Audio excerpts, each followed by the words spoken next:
Meski waktu datang dan berlalu sampai kau tiada bertahan, semua takkan mampu mengubahku. Hanyalah kau yang ada di relungku. Assalamualaikum warahmatullahi wabarakatuh. Shalom, Om Swastiastu, Namo Buddhaya, Salam Kebajikan. Sebelum itu, perkenalkan, nama saya Sukastika Febriani, biasa dipanggil Tika, dengan NIM 20520003.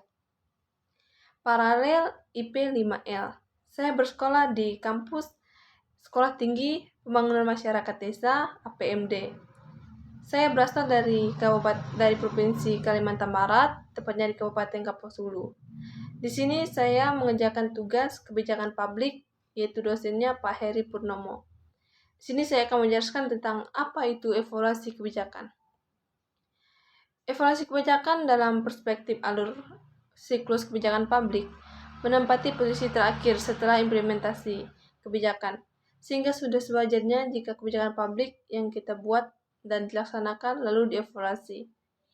Dari evaluasi akan diketahui keberhasilan atau kegagalan suatu kebijakan, sehingga secara normatif akan diperoleh rekomendasi apakah kebijakan dapat dilanjutkan atau perlu diperbaikan sebelum dilanjutkan, ataupun bahkan harus dihentikan. Sini saya akan menjelaskan tujuan dari kebijakan. Tujuan dari kebijakan yang pertama ada menentukan tingkat kinerja suatu kebijakan, yaitu seberapa besar derajat pencapaian tujuan dan sasaran kebijakan. Yang kedua, mengukur tingkat efisiensi suatu kebijakan. Yang ketiga, mengukur tingkat keluaran atau outcome suatu kebijakan. Keempat, mengukur dampak suatu kebijakan. Kelima, kita dapat mengetahui apabila ada penyimpangan. Yang keenam, ada sebagai masukan untuk kebijakan yang akan datang. Ada input, yaitu proses kebijakan, output, outcome, dan dampak. Di sini, mengapa kita perlu melakukan evaluasi? Kita perlu karena melakukan evaluasi itu sangat penting. Yang pertama, kita dapat mengetahui tingkat efektivitas suatu kebijakan. Yaitu, kita juga dapat mengetahui apakah suatu kebijakan itu berhasil atau gagal. Setelah itu, memenuhi aspek akuntabilitas publik. Dilanjutkan dengan kita dapat menunjukkan apa pada stakeholder manfaat suatu kebijakan. Dan yang terakhir ada agar tidak mengulang kesalahan yang sama.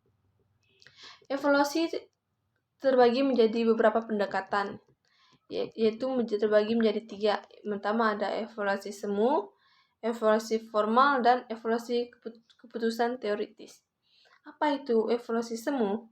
Evaluasi semu itu adalah pendekatan evaluasi yang menggunakan metode deskriptif tanpa menanyakan manfaat dari hasil kebijakan pada individu atau kelompok. Apa itu evaluasi formal? Evaluasi formal adalah pendekatan evaluasi yang menggunakan metode deskriptif untuk menghasilkan informasi yang terpercaya dan valid mengenai hasil-hasil kebijakan berdasarkan sasaran program kebijakan yang telah ditetapkan secara formal oleh pembuat kebijakan. Dan yang ketiga ada pendekatan evaluasi keputusan teoritis. Apa itu keputusan teoritis? Pendekatan evaluasi yang menghasilkan informasi secara valid yang diinginkan berbagai stakeholder. Dan lanjutkan saya akan menjelaskan apa itu indikator evaluasi.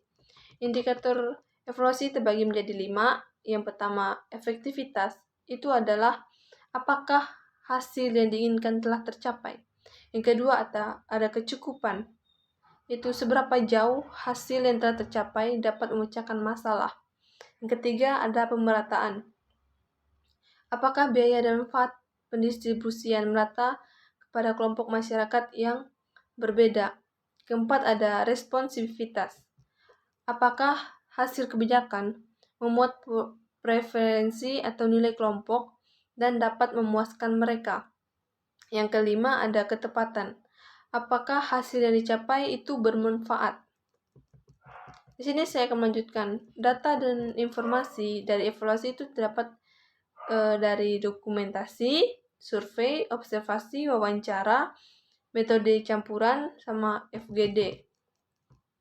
Di sini saya akan menjelaskan contoh dari evaluasi. Di sini saya mengambil contoh evaluasi kebijakan publik seperti pada ruang lingkup pendidikan, yaitu dapat meliputi peraturan dan pergantian kurikulum pendidikan.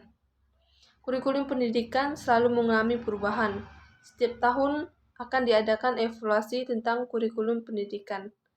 Hal ini didasari karena semata-mata ingin mempengaruhi tujuan pendidikan agar semakin aktif dan agar proses belajar mengajar semakin efektif bagi pelajar.